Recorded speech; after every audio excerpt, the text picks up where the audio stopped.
Você lembra daquele dia como se tivesse acontecido ontem. Não importa quantos anos você tinha. Não importa se você viu ou só ouviu. Aquela cena ficou presa na sua mente, como um eco que nunca desaparece completamente. E você sabe exatamente qual é. Não precisa dizer em voz alta. Seu corpo já entendeu do que estou falando, antes mesmo de você pensar. E talvez você ache que isso é estranho. Talvez você nunca tenha contado pra ninguém. Mas hoje eu vou te explicar por que aquela noite ficou marcada em você. Por que isso volta do nada? Por que te dá vergonha até hoje? E por que, mesmo adulto, você ainda sente alguma coisa quando essa memória reaparece? E não, isso não significa que tem algo de errado com você. É exatamente o contrário. Essa reação prova como a sua mente funciona em um nível profundo, primitivo, invisível e humano. Tudo começa com uma coisa simples. Você não estava preparado. Aquilo te pegou de surpresa. E quando uma criança é exposta a algo que não entende, o cérebro entra em um estado chamado de hipergravação emocional. É como se, por alguns segundos, ele abrisse uma porta secreta e colocasse aquela cena direto na memória mais profunda, aquela que não apaga, aquela que você não controla. Essa memória não foi registrada pela lógica, foi registrada pelo instinto. Por isso você nunca esqueceu. Não porque era proibido, mas porque te pegou desprevenido no momento em que você não tinha defesa nenhuma. Seu cérebro capturou a confusão, o susto, a tensão e gravou tudo de uma vez só. E quando isso acontece, a memória vira um marco, um ponto fixo, algo que o corpo guarda mesmo quando você tenta esquecer. Agora, existe outra peça importante. Você não entendeu o que estava acontecendo. E quando a criança não entende algo que deveria fazer sentido, ela cria significado sozinha. Então ela imagina, ela preenche colunas, cria narrativas internas. Porque a mente humana detesta vácuos. Ela precisa organizar tudo em algum tipo de lógica. E quando essa lógica não existe, a memória se torna ainda mais forte. Por isso, sim, é normal lembrar disso.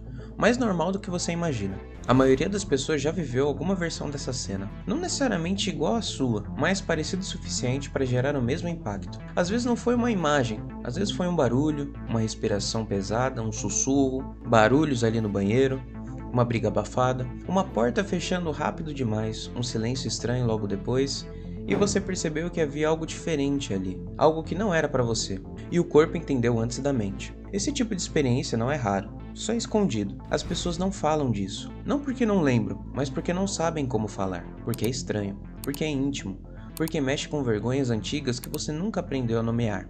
E é aí que entra uma das perguntas que você nunca disse em voz alta, mas sempre teve guardada. Por que isso ainda me dá vergonha até hoje? A resposta é simples e profunda. Você sentiu vergonha naquela época, mas não sabia o nome daquele sentimento. Então a vergonha ficou presa. Não foi processada, não foi explicada e nem liberada. Quando uma emoção não é entendida, ela não segue adiante. Ela só fica ali, esperando uma chance de voltar.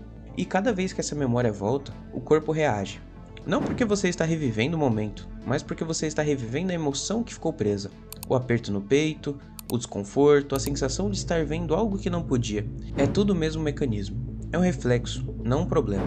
E antes que você se pergunte, sim, outras pessoas também já passaram por isso. Mais do que você imagina. O mundo inteiro está cheio de adultos que carregam esse mesmo tipo de lembrança, escondida, abafada, colocada num canto da mente como se fosse lixo emocional. Mas não é lixo, é sobrevivência. Foi assim que você aprendeu a identificar tensão, perigo, segredos, mudança de clima. Foi assim que sua mente começou a entender que o mundo dos adultos tem camadas que você não pode controlar. E talvez a dúvida mais proibida de todas seja essa: será que aquilo me machucou emocionalmente e eu não percebi? A resposta é que aquilo não era pra você. E tudo que não é pra você, mas chega até você sem aviso, fica marcado. Não necessariamente como um trauma profundo, às vezes como confusão, às vezes como sensibilidade, como um desconforto que você nunca entendeu completamente. E isso explica por que a memória volta em momentos aleatórios, no meio de uma conversa, no silêncio antes de dormir, no meio do beijo ou até durante o sexo. A mente associa sensações, sons, movimentos, expressões. E quando encontra algo parecido, mesmo que seja íntimo, ela abre aquela gaveta antiga, não porque você quer, mas porque o corpo reconheceu algo familiar. E o familiar, mesmo que desconfortável, sempre volta. Talvez você nunca tenha dito isso pra ninguém. Por que eu lembro de cada detalhe mesmo querendo esquecer? Porque seu cérebro não grava relevância, ele grava impacto. E aquele momento te impactou, seu corpo congelou e quando a criança congela, a mente registra tudo em modo sobrevivência. O tapete no chão, o barulho, a respiração, a cor do lençol, os olhos assustados, tudo vira informação importante. Tudo vira memória de alerta. E talvez você ainda queira entender uma coisa: por que aquela noite me marcou tanto? Porque você viu adultos de um jeito que adultos não querem ser vistos, vulneráveis, assustados, interrompidos e sem controle. E isso muda algo na forma como você enxerga o mundo. Na sua cabeça, até então, os adultos eram gigantes, invencíveis, infalíveis.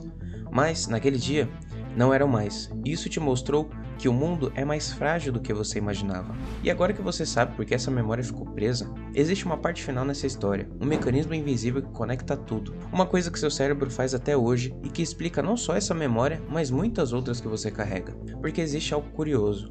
Quanto mais proibido algo parece, mais difícil é esquecer. O cérebro grava o que parece proibido com muito mais força do que grava o que é permitido. E se você quer entender por que o proibido te atrai, te prende, te assusta e te chama, existe um motivo profundo para isso. Se você quiser assistir, clica aqui no card.